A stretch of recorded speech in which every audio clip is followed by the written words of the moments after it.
മർത്യാവതാരസ്തിഹ മർത്യശിക്ഷണം രക്ഷോ വധായേവ ന കേവലം വിഭോ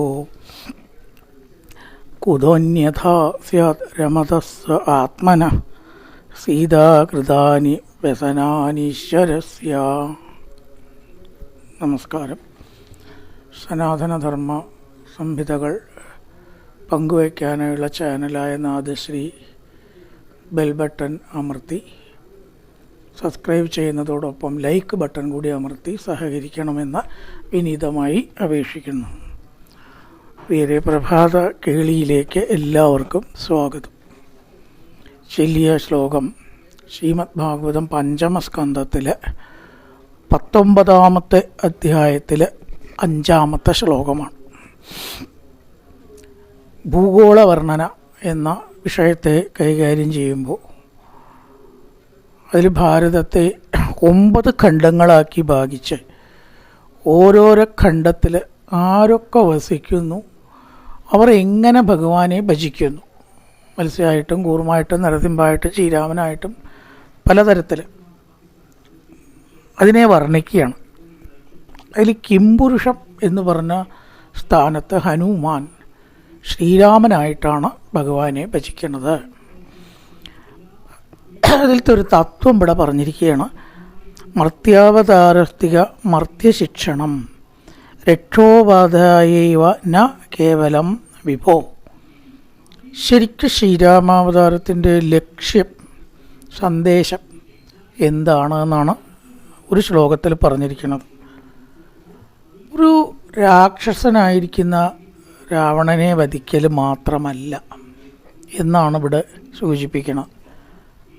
രക്ഷോവധായേവ ന കേവലം, അതിനു വേണ്ടി മാത്രമല്ല.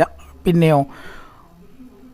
ഇവിടെ പറഞ്ഞിരിക്കുന്ന കുതോന്യഥാ സ്യാത് രമതസ്വ ആത്മന സീതാകൃതാനി വ്യസനാൻ ഈശ്വരസ്യ. അങ്ങനെ അല്ലെങ്കിൽ രാക്ഷസ വധത്തിന് വേണ്ടി മാത്രമായിരുന്നു എങ്കിൽ സീതാ വിരഹം, സീതാ അന്വേഷണം, സീതാ വീണ്ടെടുക്കൽ മുതലായിട്ടുള്ളതൊക്കെ അത്രയും വ്യസനാദികൾ എന്തിനാണ് ഭഗവാൻ സ്വീകരിച്ചത്? അതിൻ്റെ അർത്ഥം കേവലം രാക്ഷസവധത്തിന് വേണ്ടിയുമല്ല, മർത്യശിക്ഷണത്തിന് വേണ്ടിയിട്ടാണ്. എങ്ങനെ ശിക്ഷണം? സീതാകൃതാനി വ്യസനാനി, അവിടെയാണ് അതിൻ്റെ പ്രധാന ഇത് വരണത്. സീത വേർപെട്ടു, ആ സീതയെ അന്വേഷിച്ചു, കണ്ടുപിടിച്ചു, യുദ്ധം ചെയ്തു, രാവണനെ തോൽപ്പിച്ചു, സമുദ്രത്തിൽ ചിറകെട്ടി കിടക്കുക, ഇതൊക്കെ ചെയ്തിട്ടുണ്ട്. വളരെയധികം പരിശ്രമിക്കേണ്ടി വന്നു ആ സീതയെ വീണ്ടെടുക്കുക. ഭഗവാന് വേണമെങ്കിൽ സങ്കല്പം കൊണ്ട് ഇതെല്ലാം ചെയ്യാം, സീതയെ വേണമെങ്കിൽ അപഹരിക്കാതിരിക്കുക തന്നെ ചെയ്യാം. ആ സമയത്ത് പ്രകൃതി ക്ഷോഭമോ പെട്ടെന്ന് ഇടിവെട്ടായിട്ട് രാവണനും അതൊക്കെ സംഭവിക്കാമല്ലോ. അതൊക്കെ സംഭവിപ്പിക്കാൻ ഭഗവാന് വല്ല വിഷമമുണ്ടോ? പക്ഷെ മനുഷ്യനായിട്ട് ജനിക്കുമ്പോൾ മനുഷ്യൻ്റേതായ എല്ലാവിധ അവസ്ഥകളും കടന്നു പോകേണ്ടതുണ്ട്. അപ്പോൾ അവിടെ വ്യസനാനി എന്ന വാക്ക് ദുഃഖിക്കുക എന്നല്ല, എന്തെങ്കിലും വിഷമം വന്നാൽ ദുഃഖിക്കണം എന്നാണോ കാണിക്കണം? അതല്ല അതിൻ്റെ അവിടെയുള്ള എന്താ പറയേണ്ടത്, വിവക്ഷ ശരിക്കും എന്നാണ് വ്യാഖ്യാതാക്കൾ പറയണത്. അങ്ങനെ തന്നെയാണ് ഇനി അത് വരുന്നത്. വ്യസനാനി ഈശ്വരസ്യ എന്ന് പറഞ്ഞാൽ അവിടെ വമ്പിച്ചതായ പരിശ്രമവും ക്ലേശവും നിൽക്കണം. വ്യസനം ഇതൊക്കെ പെടുന്നതാണ്. വമ്പിച്ചതായ പരിശ്രമവും ക്ലേശവും. മനുഷ്യനായിട്ട് പറക്കുമ്പോൾ എല്ലാവിധ പരിശ്രമങ്ങളും ചെയ്യണം. ഇത് നമുക്ക് വലിയൊരു സംസാരം സാധാരണ പതിവുള്ളതിനൊരു ഉത്തരമാണ്. എന്താണ് നമ്മൾ സംസാരിക്കാറ്? ഒക്കെ വിധിയാണ്, വിധിച്ചതേ കിട്ടൂ, കൊതിച്ചത് കിട്ടില്ല, തലയിലെഴുത്ത് മാച്ചാ പോവില്ല, ഇങ്ങനെയൊക്കെ നമ്മൾ പറയാറുണ്ട്. പക്ഷേ പൂർണ്ണമായും വിധി, തലവിധി, ഇതിൽ നമ്മൾ അങ്ങനെ ഇരുന്നാൽ ഒരു ഭാഗത്തിരുന്നാൽ മതിയോ? വിധിയാണ് ഓക്കെ എന്ന് പറഞ്ഞിട്ട് അവിടെ ഒരു തെറ്റ് സംഭവിക്കുന്നുണ്ട്. അങ്ങനെ വിധി മുഴുവൻ വിട്ടുകൊടുക്കണ്ട എന്നാണ് രാമാവതാരത്തെ കൂടെ ഭഗവാൻ കാണിക്കുന്നത്. സീതയെ അപഹരിച്ചു. സീതയെ അന്വേഷിക്കാൻ ഹനുമാനെ അയച്ചു. ഹനുമാൻ പലവിധ തടസ്സങ്ങൾ മൈനാകം ശമിക്കാൻ പറഞ്ഞു. പ്രലോഭനുണ്ടായി. സുരസ തടുത്തു, അതുപോലെ തന്നെ സിംഹിക തടുത്തു. ഇതെല്ലാം കഴിഞ്ഞിട്ടാണ് രാവണൻ്റെ അവിടെ പോണത്. ലങ്കാലക്ഷ്മി തടയാൻ നോക്കി. ലങ്കാലക്ഷ്മിയുടെ കഥ എന്നെ കഴിക്കണം എന്നുള്ള അവസ്ഥ വന്നു. മരിച്ചില്ല. ഒറ്റ ഇടി കാലുകൊണ്ട് കിട്ടിയപ്പോഴെങ്കിൽ ലങ്കാലക്ഷ്മിക്ക് മനസ്സിലായത് കളിക്കാൻ പറ്റിയ ആളല്ല. ചിറകെട്ടി സമുദ്രത്തിലൊക്കെ ചിറകെട്ടുക എന്ന് പറഞ്ഞാൽ എളുപ്പമാണ്. അതും അന്നത്തെ കാലം. ഇന്നത്തെ ആധുനിക ഉപകരണങ്ങളൊന്നും ഇല്ല. പണ്ട് ഉണ്ടോ? ഓരോരോ കല്ലും മരവുമായിട്ട് അതിലിട്ടിട്ട് ചിറകെട്ടുക എന്ന് പറഞ്ഞാൽ അപ്പോൾ എത്ര പരിശ്രമം വേണ്ടി വന്നു. സുഗ്രീവനുമായിട്ട് സഖ്യമുണ്ടായി. ആശ്രയിക്കേണ്ടി വന്നു. അവിടെ ഒരു കാര്യം നമുക്ക് നടക്കണമെന്നുണ്ടെങ്കിൽ ആശ്രയിക്കേണ്ടവരെ ആശ്രയിക്കണം. വാനര രാജാവിനെ ആശ്രയിച്ചു, മനുഷ്യനും കൂടിയല്ല. അങ്ങനെ വെച്ചാൽ അങ്ങനെ കാര്യം നേടണം. അപ്പോൾ ഏത് കാര്യം നേടാൻ വേണ്ടി ഏതറ്റം വരേക്ക് താഴാനോ സഖ്യത്തിന് തയ്യാറായിട്ടോ പരിശ്രമിച്ചിട്ടോ വേണം മനുഷ്യരായി ജനിച്ചാൽ കാര്യം നടക്കാൻ. അതുകൊണ്ട് അധാർമിക മാർഗത്തിൽ പോകണമെന്ന് അർത്ഥമില്ല താനും. രാമോ വിഗ്രഹവാൻ ധർമ്മ എന്നാണ്. ധർമ്മത്തെ മുറുകെ പിടിച്ച ആളായതുകൊണ്ട് ധർമ്മം വിട്ടിട്ട് ഏതറ്റം വരെ പോവുക എന്നല്ല.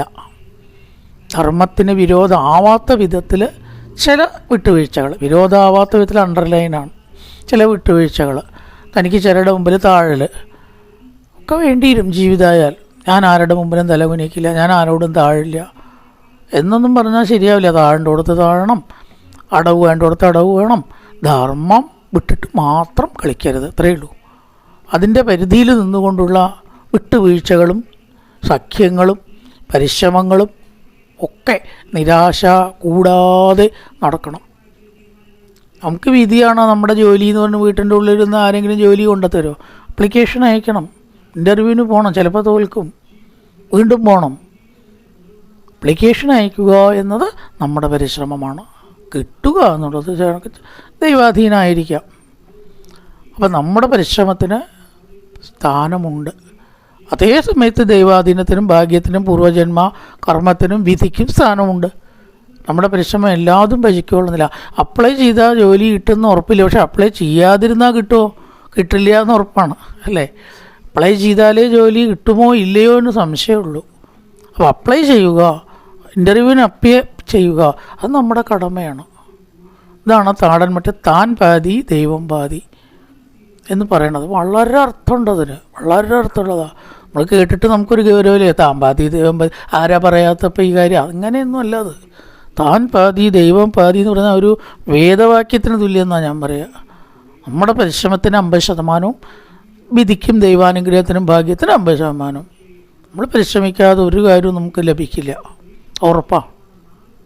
പക്ഷെ ആ ഫലം ചിലപ്പോൾ പൂർണ്ണമായി എന്ന് വരില്ല, ചിലപ്പോൾ വിചാരിച്ചതിനേക്കാൾ അധികം ഉണ്ടായി എന്ന് വരും. പരിശ്രമം നമ്മൾ ചെയ്യേണ്ടതാണ്. അതാണ് ഗുരുവായൂരപ്പനെ ഭജിക്കും വേണം, കുറുന്തോട്ടി പറിക്കും വേണം. മയറൊരു പഴഞ്ചൊല്ല്. മരുന്ന് സേവിക്കുക, ഡോക്ടറെ കാണുക, വൈദ്യനെ കാണുക, ഇതാവശ്യമാണ്. അതുകൊണ്ട് എല്ലാ രോഗവും മാറിക്കൊള്ളണമെന്നില്ല. അവിടെ വിധിക്കും ഭാഗ്യത്തിനും ദൈവാനുഗ്രഹം സ്ഥാനമുണ്ട്. ഏത് വൈദ്യനും ഡോക്ടറും പറയണ ഒരു വാക്കാണ്, കഴിച്ച് നോക്കൂട്ടോ. പഠിച്ചവരാണ് അവർ. ശരീരശാസ്ത്രവും വൈദ്യമൊക്കെ പഠിച്ചിട്ട് എന്താ പറയണത്, കഴിക്കൂ മാറും എന്നല്ല. കഴിച്ച് നോക്കൂട്ടോ, അല്ലെങ്കിൽ ഇങ്ങോട്ട് വരൂ, വേറെ മരുന്ന് നോക്കാം. അപ്പോൾ അവർക്ക് തന്നെ എന്തില്ല, ഉറപ്പില്ല. അപ്പോൾ പക്ഷേ ഡോക്ടറെ കാണേണ്ടത്, ചികിത്സിക്കേണ്ടത് നമ്മുടെ കടമയാണ്. പ്രാർത്ഥനയും കൂടി ഉണ്ടാവണം. ഇതൊക്കെ ആയാലും ഭാഗ്യമില്ലെങ്കിൽ ചിലപ്പോൾ രോഗം മാറില്ല. ക്യാൻസർ മുതലായിട്ട് ചില രോഗങ്ങൾ ഇപ്പോഴും പൂർണ്ണമായിട്ട് ചികിത്സിക്കാൻ പറ്റുമോ ചോദിച്ചാൽ ഇല്ല. അത് വിധിയാണ്. ഇത് രണ്ടും കൂടി ചേർന്നതാണ് ജീവിതം എന്ന് പറയുന്നതാണ് നല്ലത്. പരിശ്രമത്തിന് സ്ഥാനമുണ്ട്. പക്ഷെ ആ പരിശ്രമം മുഴുവനെന്നും വിജയിച്ചില്ലെങ്കിലും നിരാശപ്പെടരുത്. നിരാശപ്പെടാൻ എവിടെയും വകുപ്പില്ല. അപ്പോൾ നമ്മുടെ പരിശ്രമം പകുതി പ്ലസ് ഈശ്വരാനുഗ്രഹം, വിധി, പൂർവ്വജനമൊക്കെ കൂടിയിട്ട ഒരു പകുതി. എല്ലാതും വിജയിച്ചോളന്നില്ല. പക്ഷേ പ്രവർത്തിക്കേണ്ടത് മനുഷ്യൻ്റെ കടമയാണ്. ഒരിക്കലും വെറുതെ ഇരുന്നാൽ അത് ശരിയല്ല. വെറുതെ ഇരിക്കുന്നതോ ഒന്നും ചെയ്യാതിരിക്കുന്നതോ ഒരാൾക്ക് ഒരു നേട്ടവും ഉണ്ടാവില്ല എന്ന തത്വം ഭഗവാൻ രാമാവതാരത്തിൽ കൂടെ കാണിച്ചു തന്നു. അത് രാക്ഷസനെ വധിക്കാൻ വേണ്ടി മാത്രമല്ല.